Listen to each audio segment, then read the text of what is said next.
Hello everyone, myself E. Bhuvaneshwari, lecturer in physics in Sri Ravtesa Degree College, Allavaram. Today topic is non-inverting amplifier.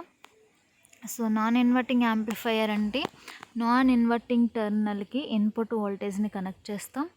Output అనేది input voltage difference amplify అయ్యి మనకి అవుట్పుట్గా వస్తుంది. For example 1 volt ఇన్పుట్ని ఇస్తే and అది ఒక ఎగ్జాంపుల్గా ఒక 5 వోల్ట్ వోల్టేజ్ వస్తే సో అది యాంప్లిఫైడ్ సిగ్నల్ అని చెప్తాం. సో అలాగే నాన్ ఇన్వర్టింగ్ అంటే ఫర్ ఎగ్జాంపుల్ పాజిటివ్ ఇన్పుట్ సిగ్నల్ని ఇస్తే పాజిటివ్ గోయింగ్ పల్స్ని ఇస్తే మనకి పాజిటివ్ గోయింగ్ పల్సే అవుట్పుట్గా వస్తుంది. ఇన్వర్ట్ లేదా ఫేజ్ షిఫ్ట్ అనేది ఏమీ ఉండదు. మనం ఇన్వర్టింగ్ టెర్మినల్లో ఏముంది, ఫేజ్ షిఫ్ట్ 180 degrees ఉంది, phase difference. So non inverting టెర్మినల్లో ఫేజ్ డిఫరెన్స్ కానీ అవుట్ ఆఫ్ ఫేజ్ కానీ ఏముండదు. పాజిటివ్ గోయింగ్ పల్స్ ఇస్తే మనం పాజిటివ్ గోయింగ్ పల్స్ మాత్రమే అవుట్పుట్ వస్తుంది, అది కూడా యాంప్లిఫై అయ్యి వస్తుంది. అండ్ నాన్ ఇన్వర్టింగ్ యాంప్లిఫై యొక్క సర్క్యూట్ డయాగ్రామ్ చూస్తే ఇక్కడ ఇన్పుట్ వోల్టేజ్ అనేది ప్లస్ టెర్మినల్కి అంటే నాన్ ఇన్వర్టింగ్ టెర్మినల్కి ఇన్పుట్ని ఇచ్చాం, వీన్ని అప్లై చేస్తాం. అండ్ ఇక్కడ నెగిటివ్ సిగ్నల్కి నెగిటివ్ టెర్మినల్కి మనం రెసిస్టర్ని కనెక్ట్ చేసాం. కొంతమంది ఏమనుకుంటారంటే నాన్ ఇన్వర్టింగ్ టెర్మినల్ కదా, సో రెసిస్టెన్స్ కూడా నాన్ ఇన్వర్టింగ్ టెర్మినల్కి ఇవ్వాలి అండ్ ఫీడ్బ్యాక్ రెసిస్టర్ కూడా నాన్ ఇన్వర్టింగ్ టెర్మినల్ కనెక్ట్ చేయాలనుకుంటారు, కానీ అది కరెక్ట్ కాదు. రెసిస్టర్ అనేది నెగిటివ్ టెర్మినల్కి మాత్రమే కనెక్ట్ చేసి ఉంటుంది. అండ్ అలాగే ఫీడ్బ్యాక్ కూడా ఆప్ యాంప్లో ఎప్పుడు నెగిటివ్ ఫీడ్బ్యాకే ఉంటుంది తప్ప పాజిటివ్ ఫీడ్బ్యాక్ అనేది మ్యాక్సిమం కనెక్ట్ చేయరు. So negative feedback is connected to the inverting terminal through the resistor RF and input resistor is connected to the inverting terminal RI and input voltage is connected to the non inverting terminal. And operation వచ్చేసి మనకి ఇక్కడ feedback current అనేది ఇక్కడికి వెళ్తుంది, point ఏకి pass అవుతుంది. దేని ద్వారా, RF ద్వారా పాయింట్ ఏ వరకు వచ్చింది అనుకుందాం. సో ఇది ఏమవుతుంది, ఇప్పుడు IF అనేది ఇన్పుట్ కరెంట్ అవుతుంది. అండ్ అలాగే పాయింట్ ఏ దగ్గర ఇది ఎలా డివైడ్ అయింది, I1 అండ్ I2 కింద డివైడ్ అయింది. I1 అనేది RI ద్వారా పాస్ అయ్యి గ్రౌండ్కి చేరుతుంది అండ్ I2 అనేది ఆప్ యాంప్కి రీచ్ అవుతుంది. అండ్ పాయింట్ ఏ అనేది ఏంటంటే virtual ground, already concept discuss చేసాం. సో ఈ పాయింట్ ఏ నుంచి ఆప్ యాంప్కి వెళ్ళే కరెంట్ ఏంటి, I2 అవుతుంది. సో ఈ I2 అనేది 0 అవుతుంది. సో I2 0 ఎందుకు అవుతుందంటే రెసిస్టెన్స్ మనం క్యారెక్టరిస్టిక్స్లో చెప్పుకున్నాం ఏమని, హై ఇన్పుట్ రెసిస్టెన్స్ అని. సో ఇన్పుట్ రెసిస్టెన్స్ ఇన్ఫైనైట్ ఉన్నప్పుడు దాన్ని ఇన్పుట్ వోల్టేజ్ ఏమవుతుంది, 0 అవుతుంది. సో దాని ద్వారా పాస్ అయ్యే ఇన్పుట్ అనేది 0. So I2 is equal to 0 and I1 మాత్రమే ఉంటుంది. సో ఇక్కడ గుర్తుపెట్టుకోవాల్సిన విషయం ఏంటంటే IF is equal to the I1 plus I2. Kirchhoff's law ప్రకారం మనం చెప్పుకున్నాం కదా, sum of entering currents is equal to sum of leaving currents అనేది. సో అది నెక్స్ట్ సెకండ్ పాయింట్ ఏంటంటే ఇక్కడ point A and point B.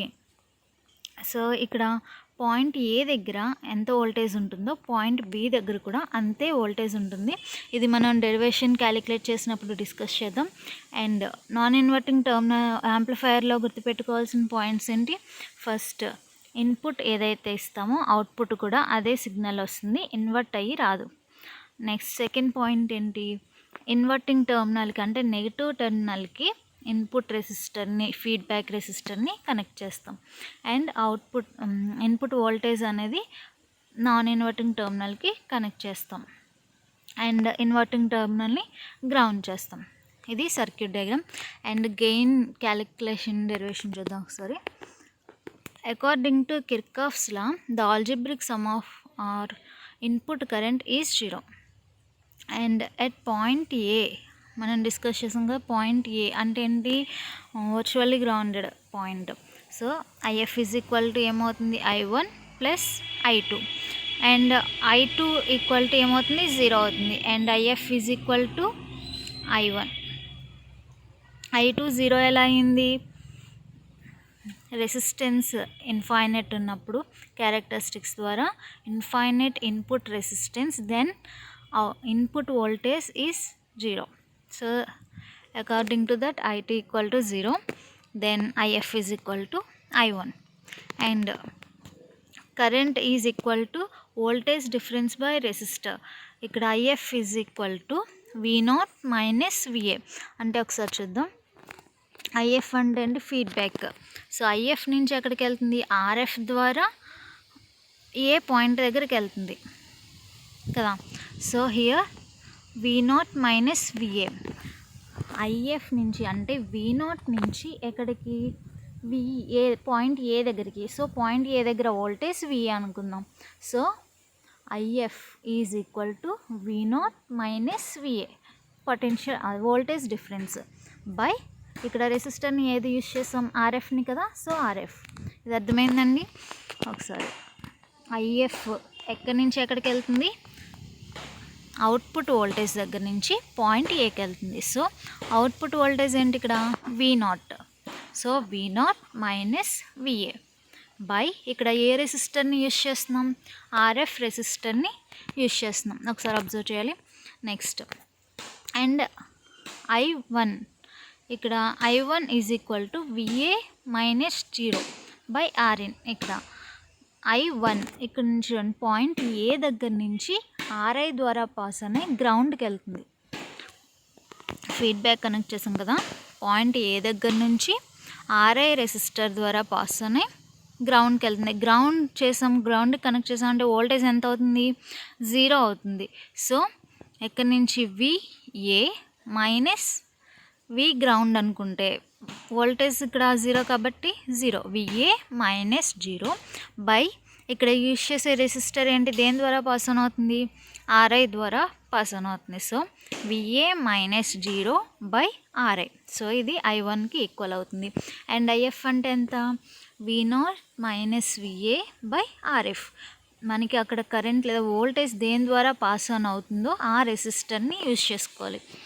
Next so IF and I1 calculate చేసాం కదా, దాన్ని అబౌవ్ ఈక్వేషన్లో సబ్స్టిట్యూట్ చేయండి. ఏమవుతుంది? V0 minus VA by RF is equal to the VA by RN. And VA is equal to VIN. ఇందాక circuit డయాగ్రామ్లో discuss చేసాం కదా, point A దగ్గర ఎంత ఉందో B పాయింట్ దగ్గర కూడా అంతే వోల్టేజ్ ఉంటుంది. సో ఇక్కడ B పాయింట్ దగ్గర వోల్టేజ్ ఎంత ఉంది? VIN, మనం ఇచ్చే ఇన్పుట్ వోల్టేజ్. సో ఏ పాయింట్ దగ్గర కూడా VIN వోల్టేజే ఉంటుంది. సో ఏమని చెప్పచ్చు? VA is equal to VIN. Substitute చేస్తే V0 minus VIN by RF is equal to VIN by RN. And దీన్ని సింప్లిఫై చేస్తే V0 by RF minus VIN by RF that equal to VIN by RN. And ఇక్కడ minus టర్మ్ని VIN by RFని అటు side పంపిస్తే RHSకి పంపిస్తే V0 by RF is equal to VIN by RN plus VIN by RF. And VIN రెండిట్లోని కామన్గా ఉంది కదా, 2 టర్మ్స్లోని common తీస్తే VIN into 1 by RN plus 1 by RF. So that equal to VIN ఇటు side తీసుకొస్తే అటు సైడ్ మల్టిప్లై చేస్తుంది, ఇటు side అయితే డివైడ్ చేస్తుంది. So V0 by VIN is equal to RF multiplied by 1 by RN plus 1 by RF. So RFని 2 terms తోటి multiply చేస్తే ఒక టర్మ్లో RF క్యాన్సిల్ 1 మిగులుతుంది. So V0 by VIN output voltage by input voltage అంటే మనకి gain. So gain equal to 1 plus RF by RN. This is the gain value of non inverting amplifier. So మీరు circuit diagram వేసి calculation చేస్తే సరిపోతుంది. This is about non inverting amplifier. Thank you.